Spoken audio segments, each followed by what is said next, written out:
Hello, I'm Jim Conkle. Welcome to today's episode of Route 66 TV.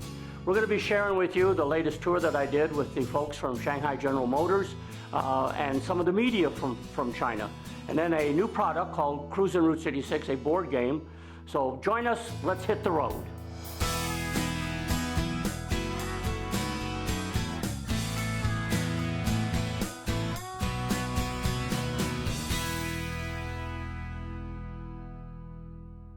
Recently, I was approached by a company out of Detroit, Marcom, who was working with their client, Shanghai General Motors, and they were planning a tour of Route 66. Well, to me, a tour is usually in a bus or in vans or on motorcycles. But Shanghai General Motors had a very special request. They were bringing over 16 media people, and they not only wanted to travel Route 66, they wanted the opportunity to drive Route 66. So now we had to provide more than one vehicle. 14 brand new Cadillacs were awaiting them in Amarillo. Our night that we spent in Amarillo, we all went to the Big Texan, the famous 72-ounce steak where if you eat it all, you don't pay for it. And one of our young journalists got up on stage. Boy, did he draw a crowd. He was so thrilled being up there. Wasn't able to finish it, but came close. Well, if halfway is close. Anyway, we had a great time there. Next morning we get up, we get a police escort out of Amarillo to the Cadillac Ranch, where there are 10 planted Cadillacs inverted in the ground. We provided spray cans for our guests to go out and put their names on the cars. They wanted to know what to do with the cans when they were finished, and we showed them the field where everybody throws them, like they're planting. Then into Albuquerque. Thunder rainstorm hit us. We hit every light green, got to the hotel. There was already some cars sitting there, some antique and classic cars for them to see. On the way out of Albuquerque, of course, we went up 9 Mile Hill, and then we stopped at Vicky's place, Enchanted RV Park, where she had laid out some fantastic old cars and trailers. One was an old Cadillac. These journalists just really loved that. Headed to lunch at El Rancho in Gallup. And in Gallup, an interesting thing, we passed a junkyard, and they wanted to visit this junkyard and take pictures. Now, this is on a Sunday, so it's closed, but we got on the top of cars, and they took pictures. And I found out the reason why they were so enthralled with that. Until about 30 years ago, there were very few cars in China, so there are no car junkyards. Back onto the road and headed west, and we again go into Arizona. And of course, we had to stop in Winslow, made famous by the Eagles song, Standing on the Corner. Hit a rainstorm, got in very late to Flagstaff, where the next day we're going to go to the Grand Canyon.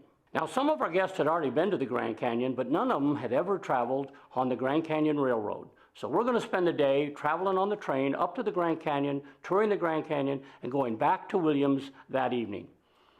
Now we're headed to the longest uninterrupted stretch of Route 66. Starting at Crocton Road, we headed west. Our first stop, of course, is in Seligman, where they got to meet Angel Delgadillo, the godfather of Route 66. He's the barber, the man that and his brother and others started what we're now enjoying, the Route 66 phenomenal. Now, Angel even cut one of their hair. And then one of the requests I had was they wanted to visit an authentic coffee shop on Route 66. Not one of the major companies, but an authentic one. Well, in Seligman, there just happens to be Seligman Sundries, which is a coffee shop also. So we had to stop there. While there, they have a post or two out front that show the mileage to Melbourne or Paris or Hamburg or Chicago. There was none on there for China. Well, Frank and Lynn gave us a sign, an arrow, and we painted Beijing. Got on a GPS, found out it was 6,381 miles from that spot to downtown Beijing. That sign is now up at Seligman Sundries in Seligman, Arizona. We then headed west to have lunch at the Grand Canyon Caverns, where they got to go down in the caverns, and then got on back onto the old road, stopped in Kingman at Mr. D's to have, of course, a famous root beer float. Drove the old road through Sitgraves Pass, which again they thoroughly enjoyed, down through Oatman, and ended up in Needles. Of course, driving through the Mojave Desert is never nice, especially when it's over 110 degrees.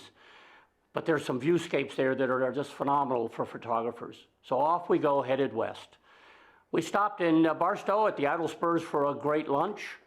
Then we drove into Victorville, where the California Route 66 Museum had staged a car show for us, antique muscle cars, even an old motorcycle with a sidecar. Our folks just loved that. Down the Cajon Pass and then on to Santa Monica, where photographs were taken of each of the cars as they drove onto the Santa Monica Pier.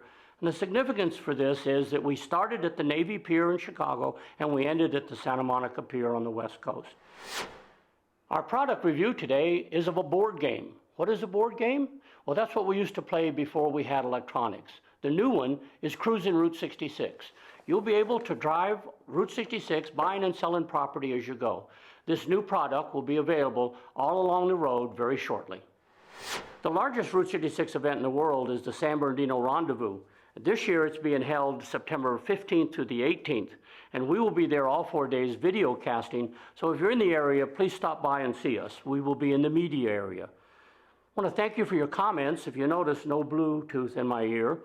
And we really appreciate you viewing our videos and promoting it to your network of friends. Well, that's our show for today. We hope you enjoyed it. So until next time, let's hit the road. Follow us on Facebook and YouTube.